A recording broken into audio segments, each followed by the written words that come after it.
Happy New Year! It's 2025 and I'm so happy dahil magkakasama pa rin tayo and dumadami tayo ha. So ang ating subscribers ngayon is almost 2.1 million na. Malay natin bago matapos ang 2025, 3 milyon na tayo. I-manifest natin yan, di ba? Malay natin, di ba? So thank you so much sa pagsama niyo po sa akin since 2020. Oo, 5 taon na po tayo dito sa YouTube. 5 taon na tayong gumagawa ng mga recipe videos and ang dami-dami nyo nang naluto. Pero ang paborito po ng marami sa inyo ay yung mga easy to make and pwedeng ipang negosyo at magandang ipang regalo. So today, ang gagawin natin, madaming nagre-request nito sa inyo po. So this is Mani 3 Ways.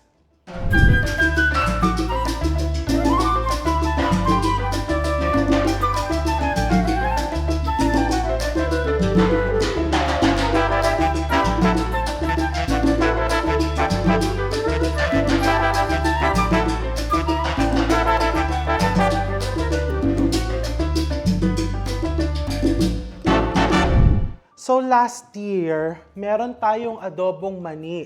Yun yung may balat. May mga nag-comments doon mismo sa adobong mani video po natin na sumubok akong gumamit ng maning hubad. So this is the maning hubad. Ayan yan, di ba? Yung mas malalaki. Pero ang comment po niya, parang 25 minutes na niyang inaadobo, niluluto. Hindi pa rin daw luto. So today, magfo-focus naman tayo sa maning hubad. Ito yan. Gagawa tayo ng 3 variations, isang bake, isang adobo, and isang adobo na merong flavor. So simulan muna natin yung process ng pagkahanda ng inyong mani. So this is the peeled peanuts, maning hubad. Mapapansin nyo, nakababad po siya sa tubig. So what we did here, hinugasan po namin ito. We triple wash it this morning and binabad namin for at least 5 hours. So kaninang umaga pa yan nakababad. Mapapansin mo, parang medyo mag-e-expand siya ng konti. Ayan yan, oh. So 3 kilo po ito. Pwedeng magamit ko lahat, pwedeng hindi. Depende sa kung sisipagin akong mag-adobo. So again, ibabad mo for 5 hours. Kung wala kang 5 oras, nung tinest ko to, 3-4 hours, actually 2 hours, pwede na.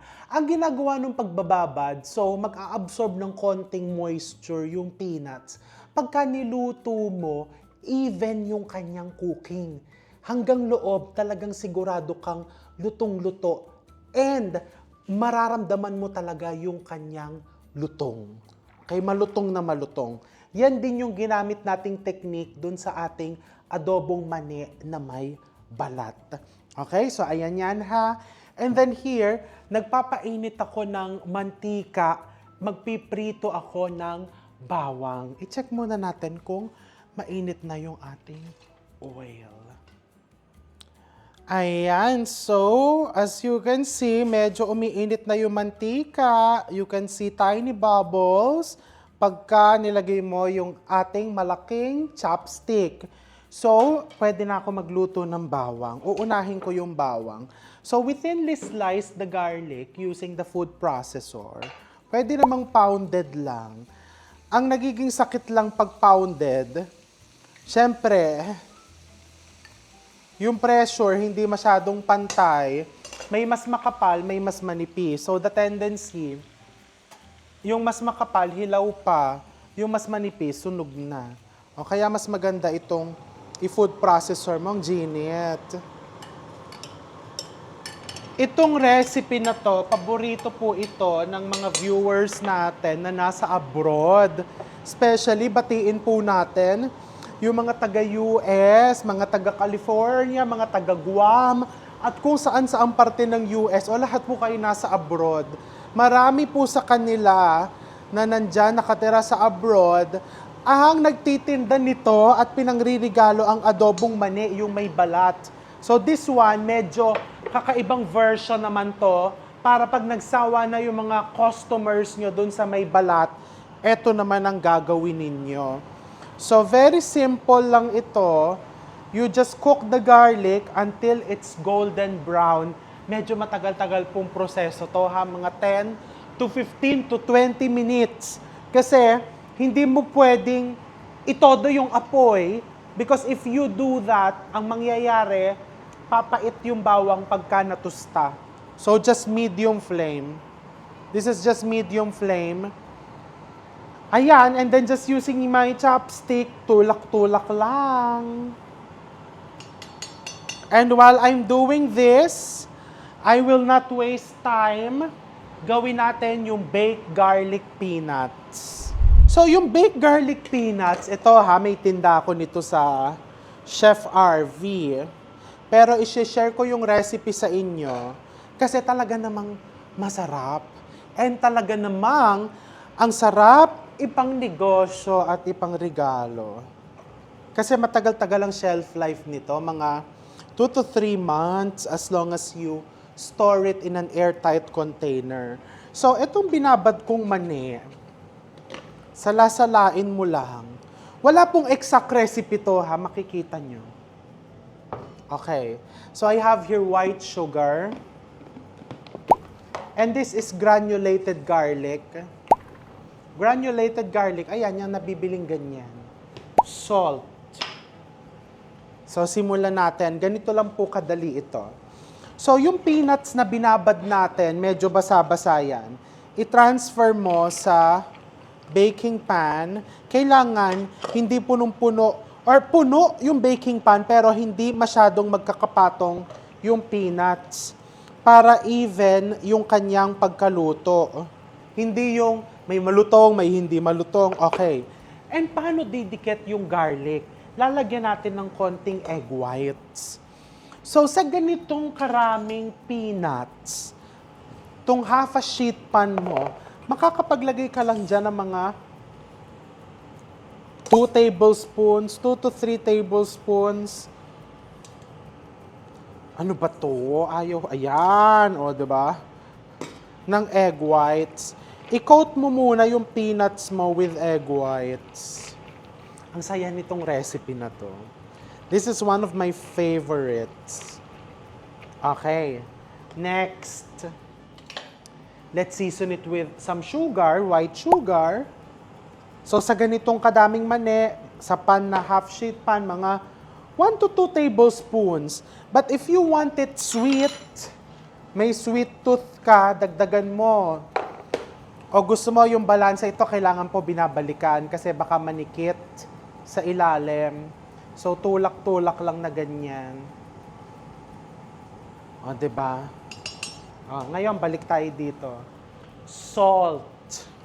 Hindi mo na mga 1 teaspoon of salt. Mix.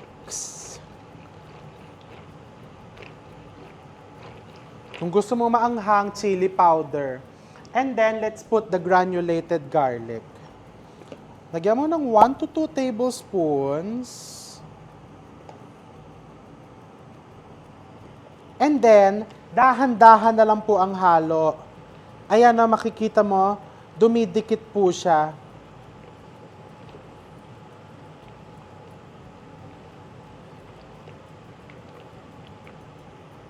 Okay, another 1 tablespoon.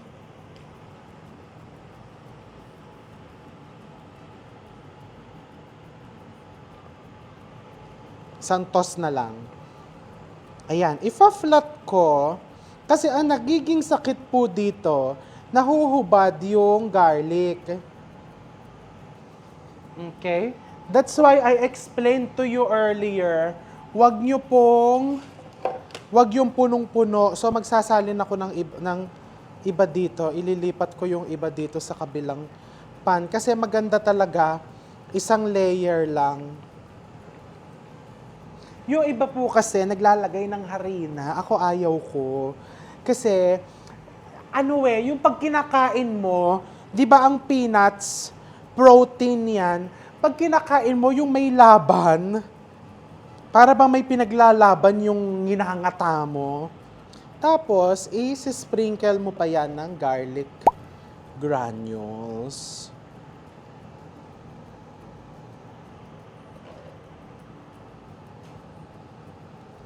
Didikit po yan. Basta well-coated with egg whites yung inyong peanuts.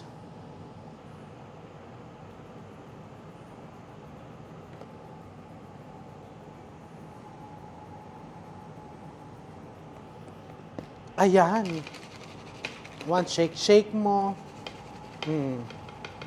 And then, ibe-bake natin to in a preheated. Yung oven mo dapat ay hindi sobrang init. 300 degrees Fahrenheit oven. Okay, nice. It's well coated. So, itong oven ko, 150 degrees Celsius. Doon ko siya iseset. O kahit 155. For around, teka, ano ba to? Nakakaloka. 35 minutes. Ang gusto mo kasing gawin, parang slow baking, para hanggang loob nung mani, lutong-luto. Isasalang ko na. Convection naman to, may electric fan.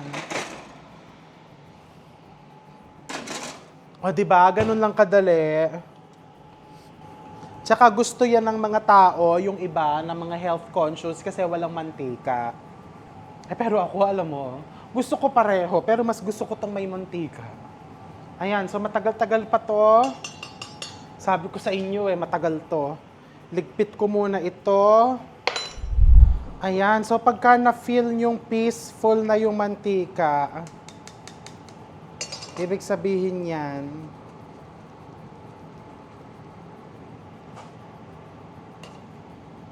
patayin nyo na. Ito yung sinasabi ko, minsan may malalaking ganito. Kahit ginamitan natin ng machine, talagang walang perpekto. Okay, as it cools down, mas lulutong yung bawang. And then next natin, iluto na natin yung mani. Medyo matagal-tagal po ang pagluluto ng mani, ha? Especially, ito ay yung mapapansin mo, basa-basa po siya. So, magsala tayo. Inuuna talaga yung bawang kasi you want the oil to get infused with the garlic flavor para humawa dito sa peanuts natin. Okay? From the babad, ganito po yan. Careful.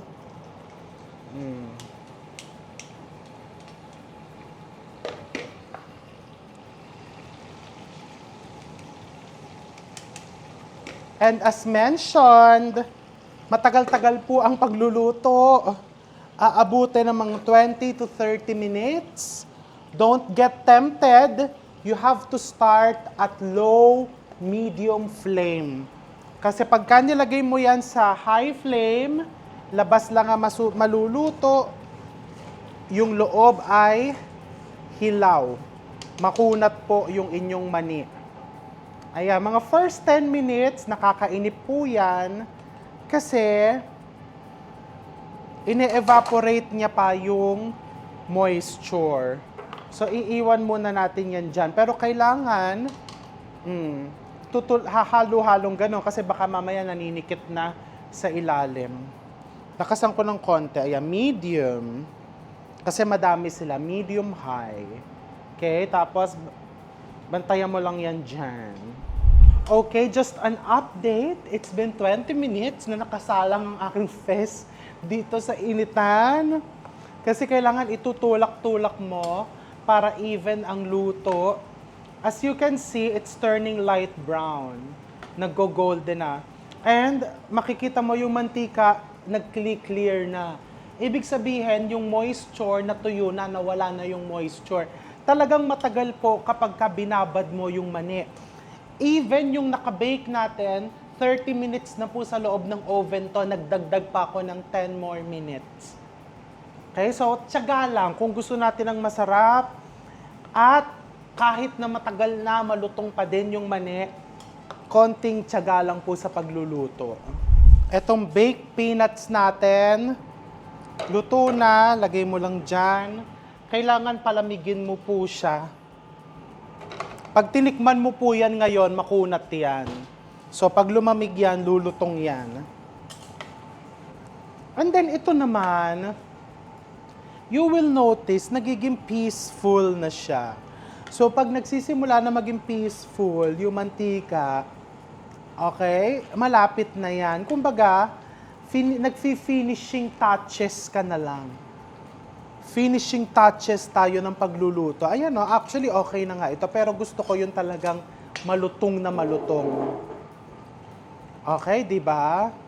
See how nice? Konti na lang. So, ito, kasi I used to sell this before, pero kasoy.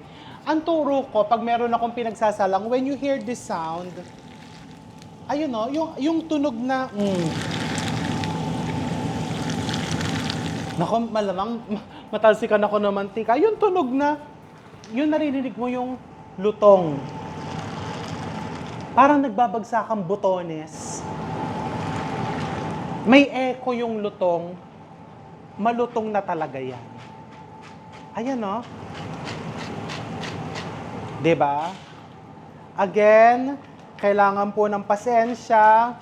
Ang mga magagandang bagay po, hindi po yan namamadali. O, di ba? Mga learnings natin from the past year and to move forward ngayong bagong taon. Ang magagandang bagay, masasarap na bagay, ang mga bagay na pangmatagalan, hindi po yan namamadali, hindi nakukuha yan instantly. Pinaghihirapan po yan. Parang adobong manilang. Pag tinodo mo ang apoy, pag hindi mo binabad, hindi masarap. Pagkagat mo, maganda lang ang labas, pero yung loob ay hilaw. Okay? Now, hihinaan ko yung apoy. I'm just going to deep fry some chilies. Para dun sa, maganda kasing pang decoration yan eh. Yung may fried sili ka. Dagdagan pa natin. Hindi ko po ginawa kanina to kasi may pagbibigyan ako nitong adobong mani na ayaw nila ng maanghang.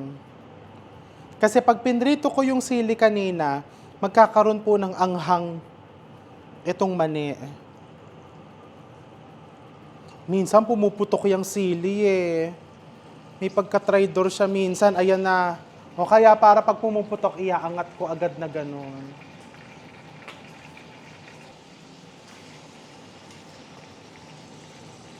Nung tinitinda ko po dati ito, kasuyang tinitinda ko, ang packaging ko, vina-vacuum pack ko po yan. Or mamaya, I'll show you some packaging ideas para matagal ang buhay ng peanuts.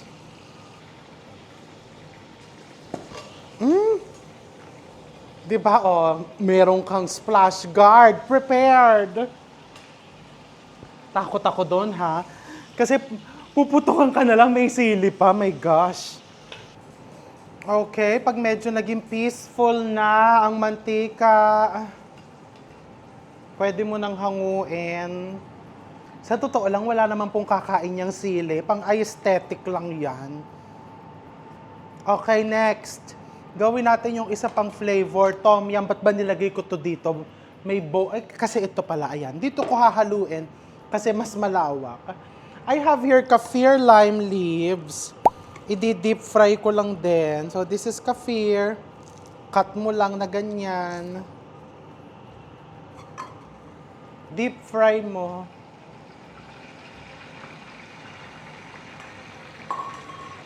Ang bango.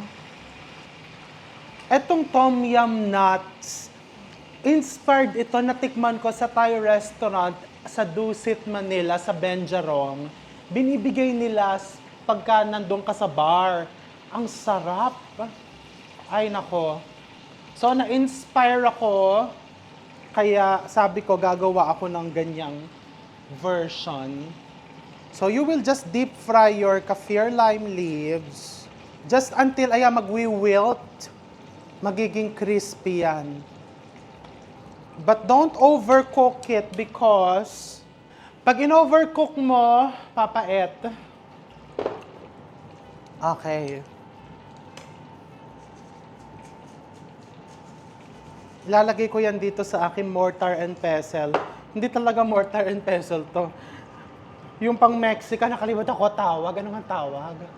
Mukahete. Mukahete. Ito yung nasa harap eh. So, ito yung mabilis kunin. Curry leaves. Yan, pipilasikan yan. Ang bango-bango. Oh, ito ha, sa curry leaves. Kung taga dito ka lang sa Binyan, kailangan mo ng curry leaves, magsabi ka lang sa guard, pahinging curry leaves. Pero ang ibibigay lang po namin sa inyo, ha, yung panggamit lang. Hindi naman yung nagnegosyo ka ng kailangan mo ng bayong-bayong. Yung mga dalawang gantong kadami lang po. Sabi ka lang dun sa guard, ay, pahinging curry leaves. Bibigyan ka po. Ayan. Pinatay ko na po yung apoy. So, ang gagawin ko dito, i-crack-crush ko lang siya. Meron ako ditong tajin. This is just parang chili lime.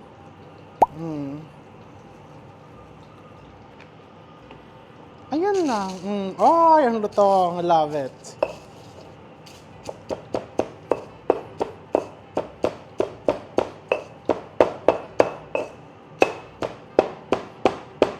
Okay, hindi naman kailangan dik-dik na dik-dik. This is for your tom yum peanuts.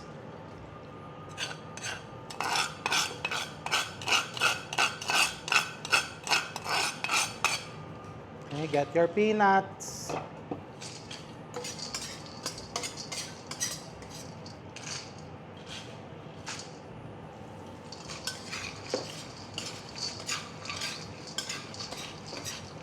Alisin mo na tong mga hibla.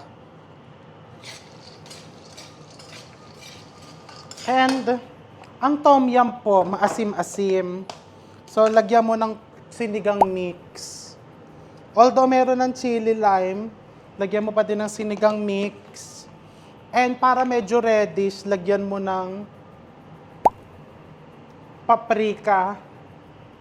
Hindi ko kasi siya masyadong paaanghangin kasi meron akong pagririgaluhan niya na garlic and yung sili.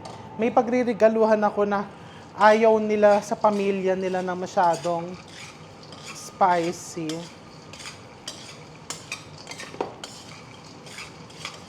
Okay, try it. Init. White sugar. Lagyan ko pa ng konting sinigang mix. And lalagyan ko ng chicken powder.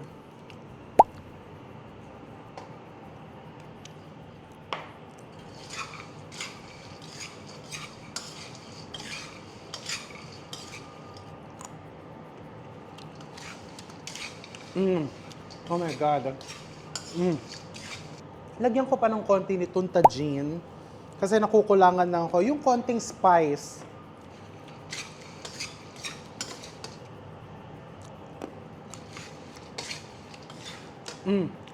Perfect. That's it. So, tapos na tayo sa tom yum peanuts.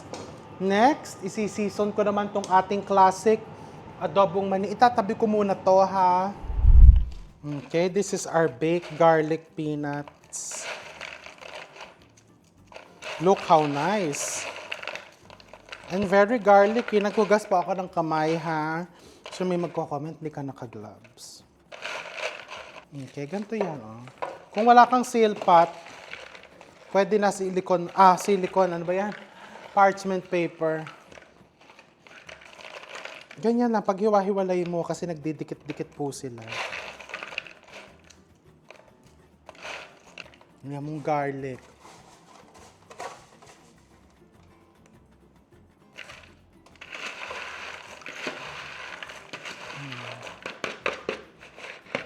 Ngayon, tikman mo. Sarap.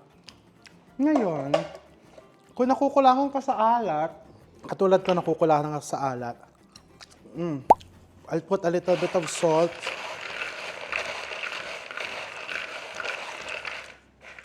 And just a little bit of sugar, just to balance.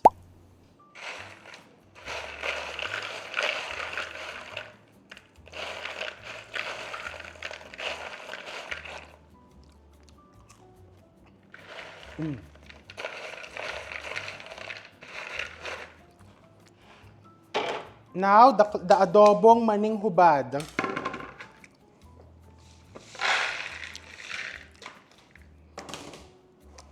Lagay na natin lahat ng ating kabawangan.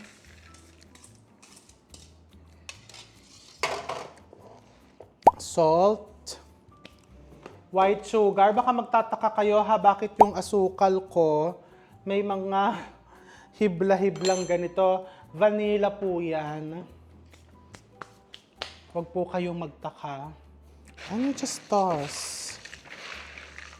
Kung medyo nakukulangan ka sa umami, lagyan mo ng konting chicken powder or garlic powder or onion powder.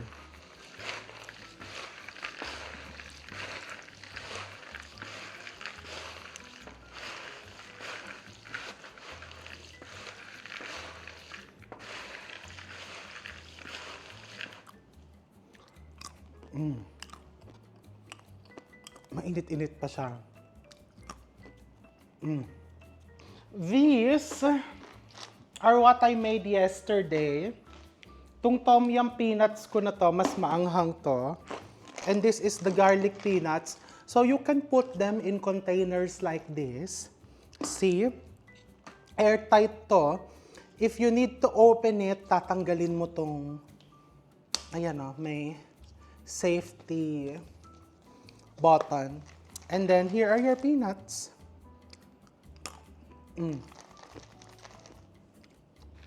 This is the classic adobo. Makikita mo lang mas konti yung garlic nito kasi nung tinetest ko yan kung ano lang yung bawang namin sa ref. This is the baked garlic peanuts.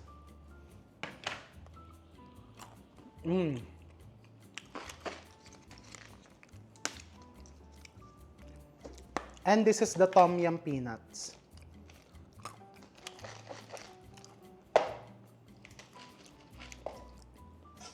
Mas maanghang compared dun sa gawa ko today. Yung sa baked garlic peanuts, you have an option not to soak the peanuts. Pwedeng hindi mo na siya isoak. Pero ako personally, mas gusto ko sino-soak in water kahit mas matagal talaga yung cooking time. Kasi parang mas ramdam mo yung lutong. Ayan o, see? Sarap. Actually, hintayin mong, ay, ayun, nandun yung anghang. Sumuot na sa loob ng mani. Actually, leave it for 24 hours. Mas manunuot yung flavors. And pagka lumamig siya, mas mararamdaman mo talaga yung lutong. So, pag niluluto mo to tapos nagdududa ka, luto na ba siya, magtanggal ka ng 1 or 2 pieces, ayan sa anghang. 1 or 2 pieces, pagkatapos palamigin mo saglit, and then, tikman mo. I love it. Bait naman ni Ange, binigyan ako ng tubig, pero tignan, tinitipid mo ko, Ange. Binigyan mo tubig sa akin. So what are you waiting for? Gumawa ka na. Whether it's for your business, for gift giving, kahit matagal pa ang holiday season dahil katatapos lang, pangkain sa bahay, or kung ano man ang gusto mong gawin dito, luto na because napakasarap. Tinatamad kang gumawa from scratch. Kung meron kang cooked peanuts na dyan, o edi, gawin mo na lang tom yum peanuts. Thank you so much for watching our first recipe video episode for 2025. And kung meron po kayong mga recipe suggestions na hindi pa natin na-i-feature here on our YouTube channel, pakilagay nyo po yan sa comment section, please. Dahil syempre, one of the challenges of a recipe creator like me is medyo nauubusan na po kami ng i-share dahil 5 taon na po tayong nagluluto dito. So kung meron kayong mga, ayan na, nasobra na sa anghang.